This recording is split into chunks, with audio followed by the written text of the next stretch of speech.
خداوند کے زندہ اور پاک کلام میں سے ایوب کی کتاب اس کا 41واں باب۔ کیا تو مگر کو شست سے باہر نکال سکتا ہے یا رسی سے اس کی زبان کو دبا سکتا ہے؟ کیا تو اس کی ناک میں رسی ڈال سکتا ہے یا اس کا جبڑا میخ سے چھید سکتا ہے؟ کیا وہ تیری بہت منت سماجت کرے گا یا تجھ سے میٹھی میٹھی باتیں کہے گا؟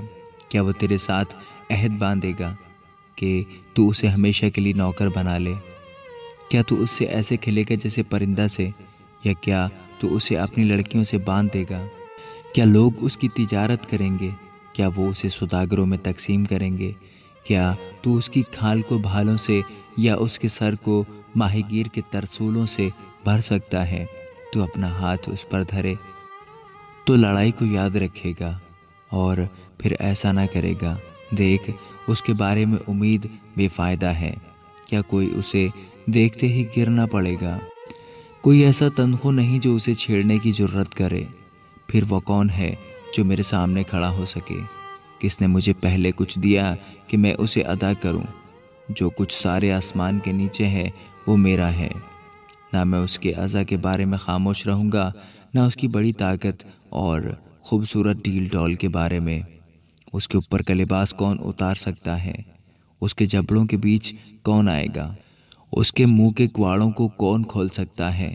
اس کے دانتوں کا دائرہ دہشت ناک ہے، اس کی ڈھالیں اس کا فخر ہیں، جو گویا سخت مہر سے پیوستہ کی گئی ہیں۔ وہ ایک دوسری سے ایسی جٹی ہوئی ہیں کہ ان کے درمیان ہوا بھی نہیں آ سکتی۔ وہ ایک دوسری سے باہم پیوستہ ہیں، وہ آپس میں ایسے سٹی ہیں کہ جدا نہیں ہو سکتی۔ اس کی چھینکیں نور افشانی کرتی ہیں، اس کی آنکھیں صبح کے پپوٹوں کی طرح ہیں۔ اس کے منہ سے جلتی مشعلیں نکلتی ہیں اور آگ کی چنگاریاں اڑتی ہیں۔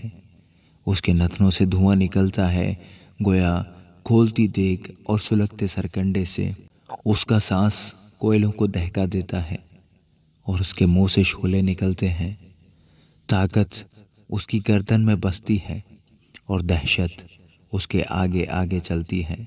اس کے گوشت کی تہیں آپس میں جڑی ہوئی ہیں، وہ اس پر خوب سٹی ہیں اور ہٹ نہیں سکتی۔ اس کا دل پتھر کی طرح مضبوط ہے، بلکہ چکی کے نچلے پارٹ کی طرح۔ جب وہ اٹھ کھڑا ہوتا ہے تو زبردست لوگ ڈر جاتے ہیں اور گھبرا کر حواس باختہ ہو جاتے ہیں۔ اگر کوئی اس پر تلوار چلائے تو اس سے کچھ نہیں بنتا، نہ بھالے، نہ تیر، نہ برچی سے۔ وہ لوہے کو بھوسا سمجھتا ہے اور پیتل کو گلی ہوئی لکڑی۔ تیر اسے بھگا نہیں سکتا۔ فلاخن کے پتھر اس پر تنکے سے ہیں، لاٹھیاں گویا تنکے ہیں۔ وہ برچھی کے چلنے پر ہنستا ہے، اس کے نیچے کے حصے تیز ٹھیکروں کی مانند ہیں۔ وہ کیچڑ پر گویا ہینگا پھرتا ہے۔ وہ گہراؤں کو دیگ کی طرح کھولاتا اور سمندر کو مرہم کی مانند بنا دیتا ہے۔ وہ اپنے پیچھے چمکیلی لیگ چھوڑتا جاتا ہے۔